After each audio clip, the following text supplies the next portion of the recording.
सभी स्टूडेंट्स को good morning, नमस्कार। मैं विजय बाजिया, राजकीय उच्च माध्यमिक विद्यालय रिंगस की ऑनलाइन क्लास में आप सभी का हार्दिक स्वागत। कक्षा 10 सामाजिक विज्ञान के सेकंड लेसन की चर्चा अपनी चल रही थी। 4 वीडियो में चर्चा हो चुकी है। आज अपन 5वें पार्ट, सेकंड लेसन का जो 5वां पार्ट है उसमें अपन चर्चा करेंगे राजस्थान के जो महत्वपूर्ण राजा हुए थे उनके बारे में, क्योंकि मुगल वंश तक का इतिहास तो अपना लास्ट वीडियो में हो चुका था कंप्लीट। उसके बाद अपने को आज चर्चा करनी है राजस्थान के महत्वपूर्ण राजपूत शासक। सबसे पहले जो दे रखा है वो दे रखा है राव सेखा के बारे में, और जो पुस्तक के लास्ट में जो क्वेश्चन दे रखे हैं उनमें भी एक क्वेश्चन दे रखा है राव सेखा के बारे में आप क्या जानते हैं। तो उसी क्वेश्चन को आधार बनाते हुए अपन राव सेखा की चर्चा कर लेते हैं। जैसे किताब के लास्ट में क्वेश्चन है राव सेखा के बारे में आप क्या जानते हैं। राव सेखा वही से राव सेखा है जिसके नाम पर आज सीकर, चूरू और झुंझुनू को शेखावाटी के नाम से जाना जाता है। मतलब इनके नाम पे ही सीकर, चूरू, झुंझुनू वाले क्षेत्र का क्या नाम पड़ा है, शेखावाटी नाम पड़ा है। तो राव सेखा के बारे में अपन देखते हैं। सबसे पहले तो इनका जीवन परिचय, मतलब जन्म कब हुआ, इनके पिताजी का नाम, इनकी माता का नाम। तो राव सेखा का जन्म हुआ था 24 सितंबर 1433 ईस्वी को। कब हुआ था? 24 सितंबर 1433 ईस्वी को इनका जन्म हुआ था। इनके पिता का नाम था मोकल और माता का नाम था क्या, निर्वाण। जन्म, माता पिता का नाम आप ये उल्लेख कर देना पहले पॉइंट में। इसके बाद क्या होता है, इसके जो पिता थे कौन, मोकल, ये नौन के शासक थे। नौन जो है वो जो जयपुर राज्य है ना, आमेर रियासत, हालांकि जयपुर तो अपन इसलिए नहीं कह सकते कि जयपुर की तो स्थापना फिर बाद में जाके हुई थी, 1727 में हुई थी। उस समय तक के जयपुर को अपन क्या कहते थे, आमेर कहते थे। आमेर राजा का जो रियासत थी, मतलब आमेर रियासत के अंडर में ही आता था एक क्षेत्र नौन। वहां नौन का शासक था कौन, मोकल। मोकल की मृत्यु हो गई 1445 ईस्वी में। उस समय राव सेखा की उम्र कितनी थी तो खुद सोच लो भाई। 1433 में जन्म, तो 1445 में जब इसके पिता की मृत्यु हुई तब इसकी उम्र कितनी थी, मात्र 12 वर्ष की। 12 वर्ष की उम्र में अपने पिता की मृत्यु के बाद ये नौन का शासक बना। तो दूसरे पॉइंट में आप ये दिखा देना, अपने पिता की मृत्यु के बाद 1445 ईस्वी में 12 वर्ष की आयु में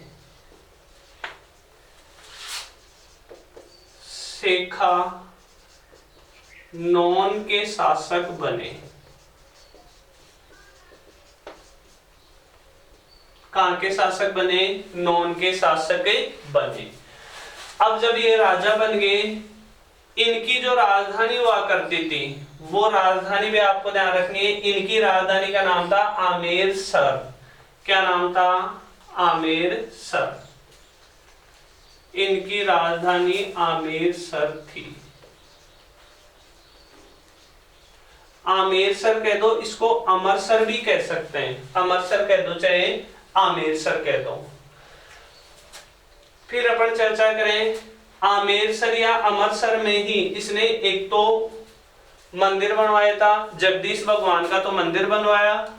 इसके अलावा एक दुर्ग बनवाया, उस दुर्ग का नाम था क्या, शिकारगढ़ दुर्ग। तो चौथे पॉइंट में आप उल्लेख कर देना,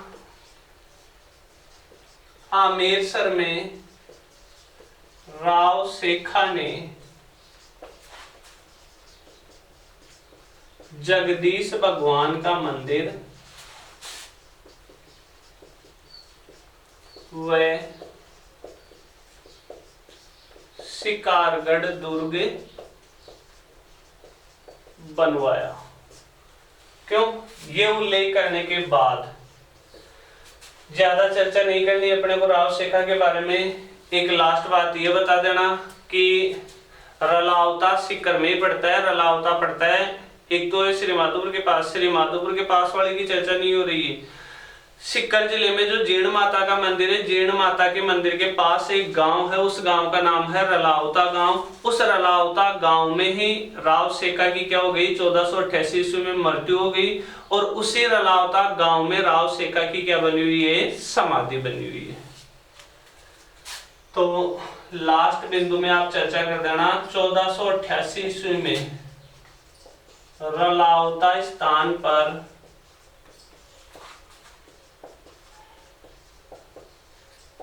राव सेखा की मृत्यु हो गई।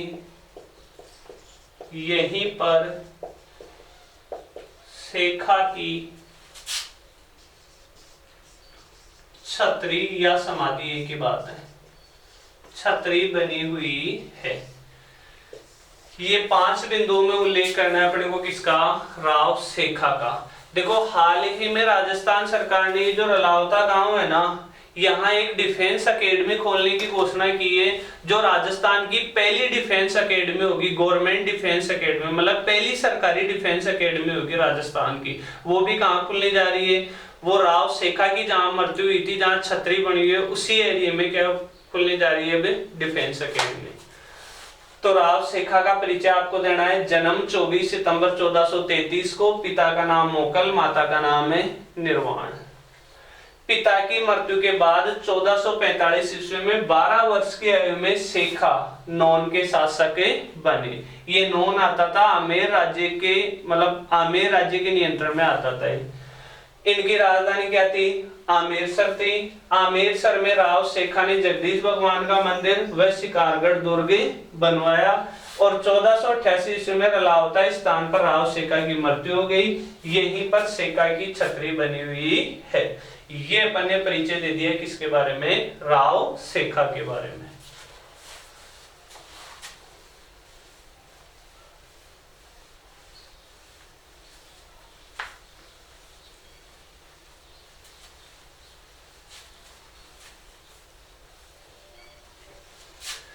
अब राव सेखा के बाद में अगला शासक आता है अपने हमीरदेव चौहान।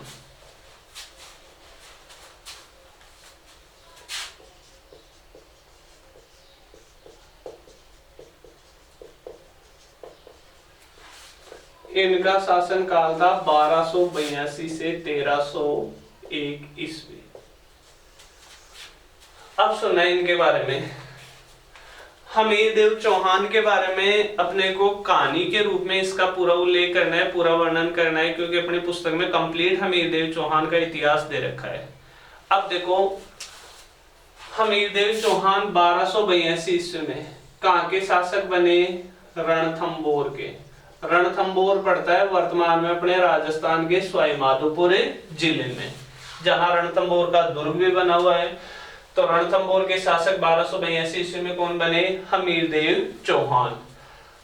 अब हमीरदेव चौहान की अपन बात करें तो भाई रणथंबोर का शासक तो हमीरदेव चौहान, अपन यहां लिख दे जैसे रणथंबोर का शासक तो कौन हो गया, हमीरदेव चौहान। दिल्ली की बात करें अपन, दिल्ली के 2 शासकों के साथ इसके संबंध रहे थे, अच्छे वाले संबंध नहीं रहे, एक तरह से लड़ाई झगड़े वाले संबंधों की चर्चा करेंगे अपन। एक तो उस समय दिल्ली का शासक जलालुद्दीन खिलजी, ये रहा था 1290 से 1296। जलालुद्दीन खिलजी के बाद में याद करो अपने खिलजी वंश में चर्चा की थी कि खिलजी वंश का संस्थापक कौन था, जलालुद्दीन फिरोज खिलजी। चाहे पूरा नाम लिख दो चाहे शॉर्ट में भी चलेगा, जलालुद्दीन खिलजी। जलालुद्दीन खिलजी का ही दामाद था जिसका नाम था अलाउद्दीन खिलजी। अलाउद्दीन खिलजी ने जलालुद्दीन खिलजी मतलब अपने ससुर की हत्या करके खुद शासक बन गया, कब, 1296 ईस्वी में। तो एक चर्चा होगी किसको लेकर, अलाउद्दीन खिलजी। अलाउद्दीन खिलजी शासक रहा था 1296 से 1316 ईस्वी तक। इधर ये तो दिल्ली के शासक और ये हमीरदेव चौहान कहाँ का शासक है, रणथंबोर का शासक। पहले तो जलालुद्दीन खिलजी ने, देखो दिल्ली का कोई शासक अगर रणथंबोर पर आक्रमण करने जाएगा तो रणथंबोर पर जाएगा तो रणथंबोर के क्षेत्र में ही एक दुर्ग आएगा, उस दुर्ग का नाम होगा जाहिने दुर्ग। और इस जाइन दुर्ग भी किसके नियंत्रण में था? हमीरदेव चौहान के नियंत्रण में ही था। अगर कोई रणथंबोर को जीतना चाहेगा तो पहले उसको किसको जीतना पड़ेगा? जाहिन दुर्ग को जीतना पड़ेगा। जाहिन दुर्ग के बाद उसे क्या जीतना पड़ेगा? रणथंबोर को जीतना पड़ेगा। तो पहले तो प्रयास करता है जलालुद्दीन खिलजी। जलालुद्दीन खिलजी जाहिन दुर्ग पर आक्रमण करता है और फिर जाहिन दुर्ग के बाद में प्रयास करता है रणथंबोर का, लेकिन हमीरदेव चौहान को जीते नहीं पाता। लास्ट में आके गुस्से में क्या कहता है ये जलालुद्दीन खिलजी कि रणथंबोर दुर्ग को तो मैं मुसलमान के एक बाल के बराबर नहीं समझता। मतलब कहते हैं ना कि भाई लोमड़ी को जब अंगूर नहीं मिलते तो लोमड़ी क्या कहती है? ऐसे अंगूर मुझे खाने ही नहीं है, अंगूर तो क्या है? खट्टे हैं। तो ऐसे ही जलालुद्दीन खिलजी जब रणथंबोर को नहीं जीत पाता तो क्या कहता है? ऐसे दुर्ग तो मुसलमान के एक बाल के बराबर भी नहीं है। वास्तव में हमीरदेव चौहान का जो युद्ध होगा वो किसके साथ होगा? अलाउद्दीन खिलजी के साथ। तो इसको तो मिटा देते हैं, इसको तो ज्यादा चर्चा अपने को करनी भी नहीं। अपन चर्चा करेंगे दिल्ली में किसको लेकर? अलाउद्दीन खिलजी। आप चाहो तो हमीरदेव चौहान का इतिहास यहां से भी प्रारंभ कर सकते हो। अलाउद्दीन खिलजी इधर और इधर रणथंबोर का कौन? हमीरदेव चौहान। तो पहले तो अपन वो कारण खोजने की कोशिश करेंगे कि भाई अलाउद्दीन खिलजी ने हमीरदेव चौहान पर आक्रमण क्यों किया था।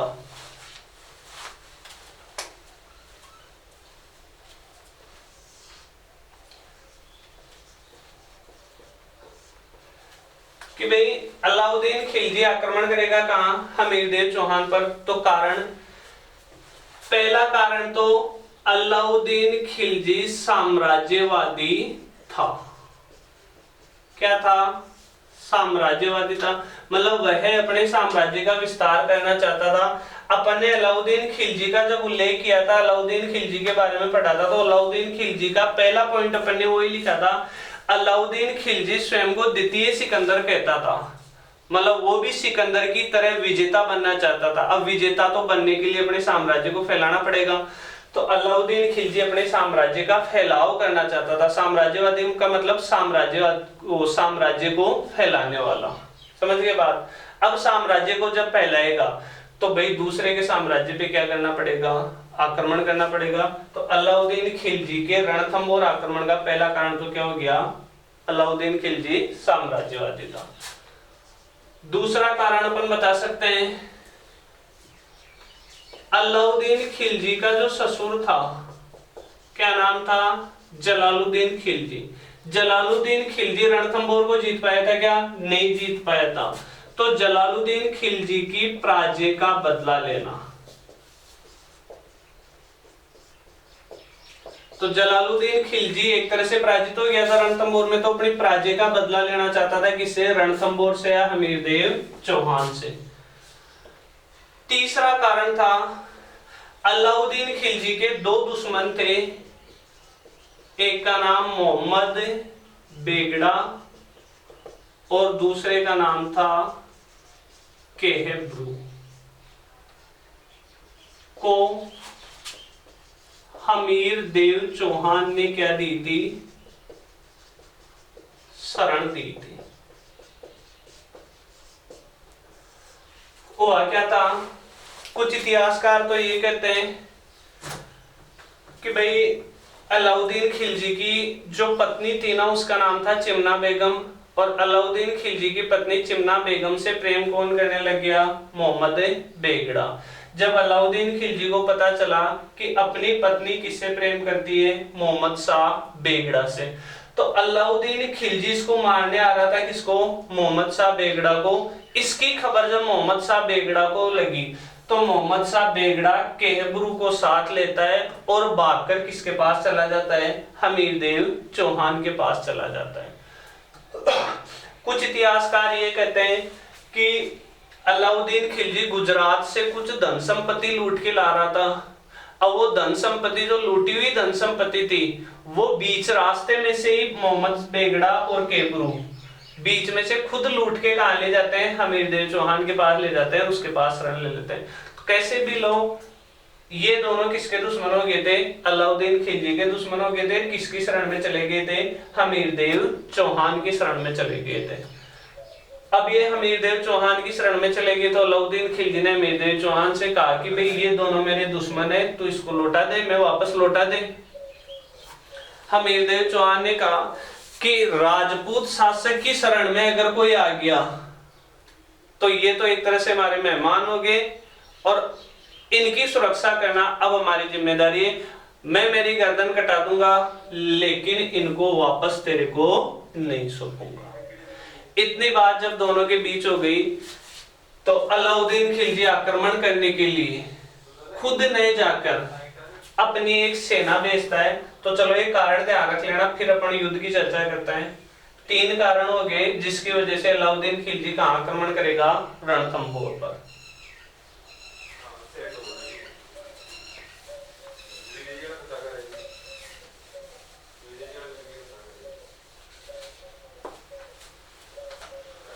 अब देखो, पहला आक्रमण 1299 ईस्वी में अलाउद्दीन खिलजी अपने 2 सेनापति भेजता है, किधर? रणथंभौर की तरफ। एक सेनापति का तो नाम था नुसरत खां और दूसरे सेनापति का नाम था उलुगे खां। अलाउद्दीन खिलजी ने 1299 ईस्वी में 2 सेनापति भेजे, एक का नाम नुसरत खां और दूसरे का नाम उलुग खां, कि जाओ और रणथंभौर पे आक्रमण करो। दोनों सैनिक आते हैं। पहले कहां आक्रमण करना पड़ेगा? जाहिन दुर्ग पर। जैसे ही जाहिन दुर्ग पर आक्रमण करते हैं, इसकी सूचना लगती है किसको? हमीरदेव चौहान को। हमीरदेव चौहान उस समय एक यज्ञ कर रहा होता है और उस यज्ञ में मौन व्रत रखना पड़ता था। कोटिये जन यज्ञ नाम था उसका। कौन सा यज्ञ? कोटिये जन। उस यज्ञ में एकदम मौन धारण रहता है आदमी, कि मतलब कुछ बीच में बोल नहीं सकता। हमीरदेव चौहान ने इशारा किया अपने 2 सेनापतियों को कि भाई जाओ तुम और लड़ो। किससे? अलाउद्दीन खिलजी की सेना से। तो हमीरदेव चौहान की तरफ से 2 सेनापति आते हैं, एक का नाम भीम सिंह और दूसरे का नाम है धर्म सिंह। आपस में युद्ध होता है। ये हमीरदेव चौहान की सेना के सेनापति और ये अलाउद्दीन खिलजी की सेना के सेनापति, दोनों के बीच युद्ध होता है और युद्ध में अलाउद्दीन खिलजी की सेना की हार होती है और हमीरदेव चौहान की सेना की जीत होती है। जीतने के बाद नुसरत खां और उलुग खां की सेना का जो भी सामान था वो लूट के दोनों सेनापति वापस किसकी ओर जा रहे थे? रणथंभौर दुर्ग की ओर जा रहे थे। रणथंभौर दुर्ग में पहुंचने ही वाले थे कि इनको पता चला कि अलाउद्दीन खिलजी के दोनों सेनापति वापस आक्रमण करने के लिए क्या है? तैयार हैं। तो इन दोनों में से क्या किया? भीम सिंह ने कहा धर्म सिंह को कि ये जो लूट का सामान है वो लेके तू तो चल रणथंभौर दुर्ग पर और मैं इनको वापस हटा के आता हूं। तो अब केवल आया कौन लड़ने के लिए? भीम सिंह। तो एक तरफ तो भीम सिंह हो गया, दूसरी तरफ नुसरत खां और उलुग खां हो गए। वापस लड़ाई होती है, वापस युद्ध होता है, लेकिन इस युद्ध में कौन मारा जाता है? भीम सिंह मारा जाता है। तो एक तो ये टकराव हो गई, लेकिन कुल मिला के 1299 वाले युद्ध में रणथंभौर पर अधिकार नहीं कर पाया अलाउद्दीन खिलजी। तो अब दोबारा प्रयास करेगा, उसकी चर्चा अपन करते हैं।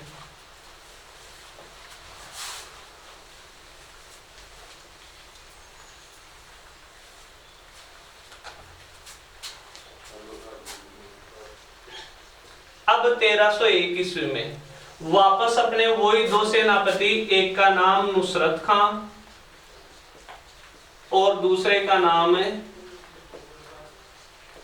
उलुग खां, ये 2 सेनापति आते हैं। दोनों सेनापति आकर इस रणथंबोर दुर्ग के चारों ओर घेरा डाल के बैठ जाते हैं। अब की बार ये विशाल सेना के साथ आते हैं, कौन? नुसरत खां और उल्लू खां, जो रणथंबोर दुर्ग के घेरा डाल के बैठ जाते हैं।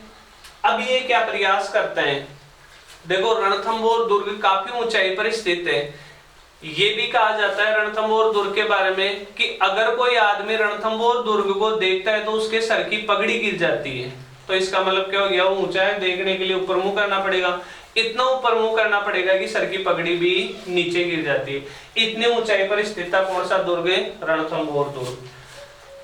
अब इस रणथंबोर दुर्ग के घेरा डाल के अब ऊंचाई पर स्थित था, ये अपनी सेना के साथ प्रयास करते हैं यहाँ इस दुर्ग में से सुरंग खोदने का, ताकि सुरंग के माध्यम से कहां पहुंच सके? हमीरदेव चौहान की सेना के पास पहुंचा जा सके।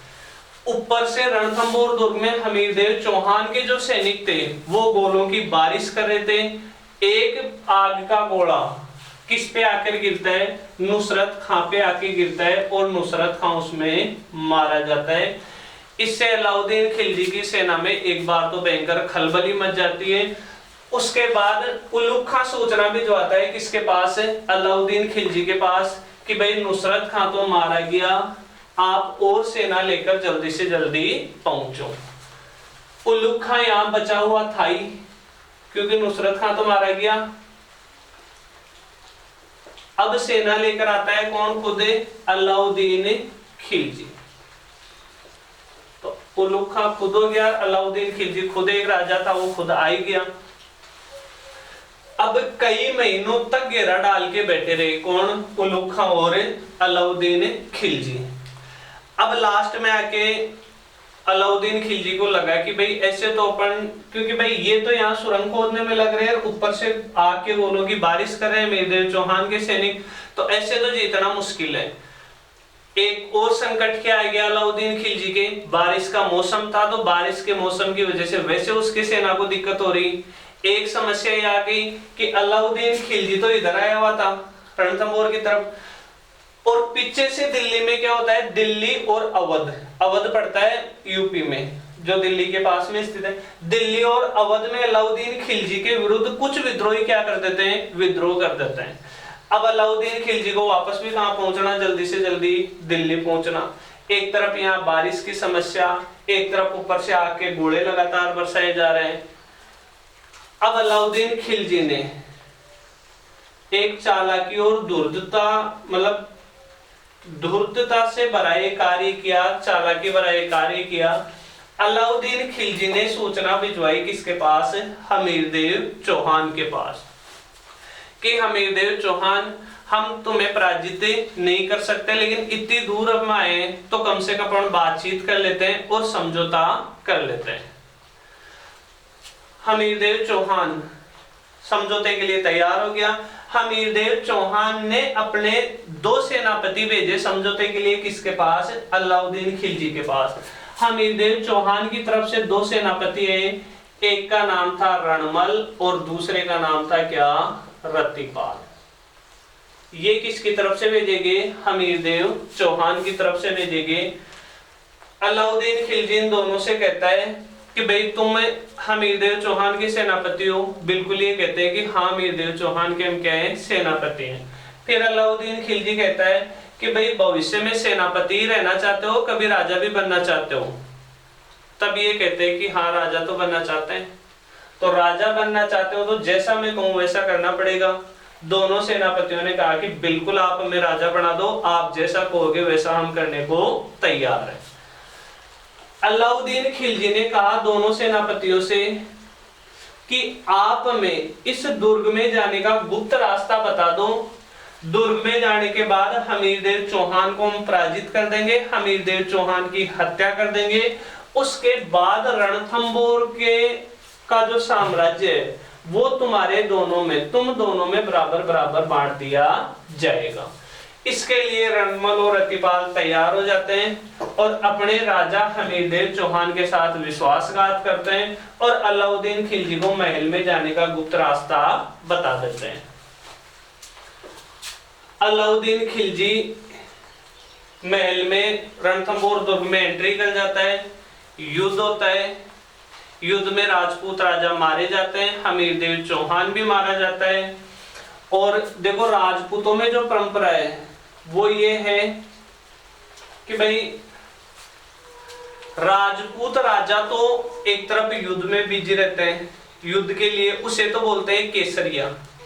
क्या है कि वो केसरिया कपड़े पहन के युद्ध लड़ते हैं राजपूत शासक। और पीछे से उनकी रानियां जो करती हैं वो करती हैं जौहर, खुद को मतलब जिंदा अग्नि में जला देती हैं। तो केसरिया तो पुरुष करते हैं और जौहर कौन करती है, रानियां करती हैं। केसरिया और जौहर दोनों को मिलाकर कहते हैं क्या, शाखा। तो इधर तो राजपूत राजा युद्ध में व्यस्त और पीछे से रानियों ने जौहर की तैयारी कर ली। जौहर सामान्यतः अग्नि में जिंदा जल के किया जाता है, लेकिन उस समय कुछ परिस्थितियां ऐसी आई इस दुर्ग में कि भाई, क्योंकि मैंने बताया था आपको बारिश वाला मौसम था, तो अग्नि वाली व्यवस्था हो नहीं पाई। रानियों ने एक कुंड था, उस कुंड में कूद के सुसाइड कर लिया, मतलब एक तरह से जौहर कर लिया। उस जौहर को नाम दिया गया जल जौहर।